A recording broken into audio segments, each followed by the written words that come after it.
Bonjour à tous.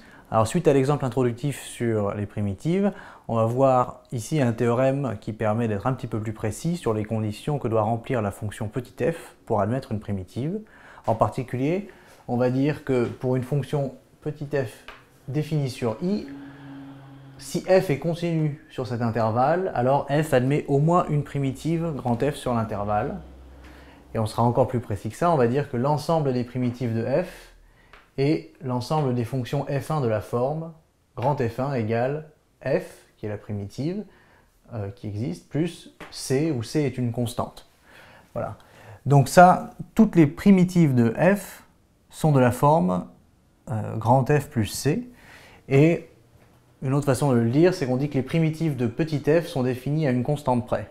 C'est-à-dire que plus ou moins une constante ici, on a une primitive de la fonction petit f.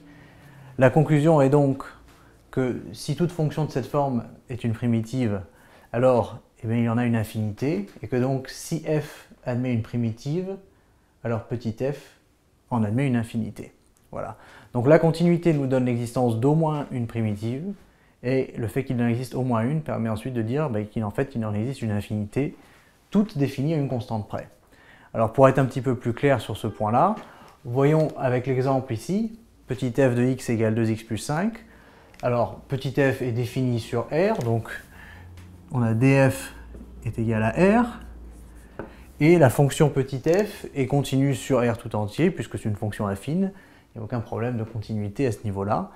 Puisqu'elle est continue sur R, elle admet au moins une primitive sur R, et en particulier, la fonction grand F de x est égale à x2 plus 5x, définie et dérivable sur grand R, et si je la dérive, je retrouve 2x plus 5. Donc ça, c'est une fonction qui est une primitive de petit f, mais j'aurais très bien pu dire que la fonction f1 de x, qui est égale à x2 plus 5x moins 4, est également une primitive de la fonction petit f sur R, parce que quand je dérive, je retrouve la même chose que là-haut, je retrouve 2x plus 5.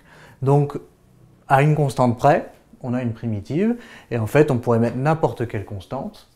À la dérivation, la constante disparaîtrait, et on retrouverait bien la fonction petit f. Donc, toutes les fonctions de la forme f1 de x est égal à x2 plus 5x plus c, avec c une constante réelle, sont des primitives de petit f sur grand R.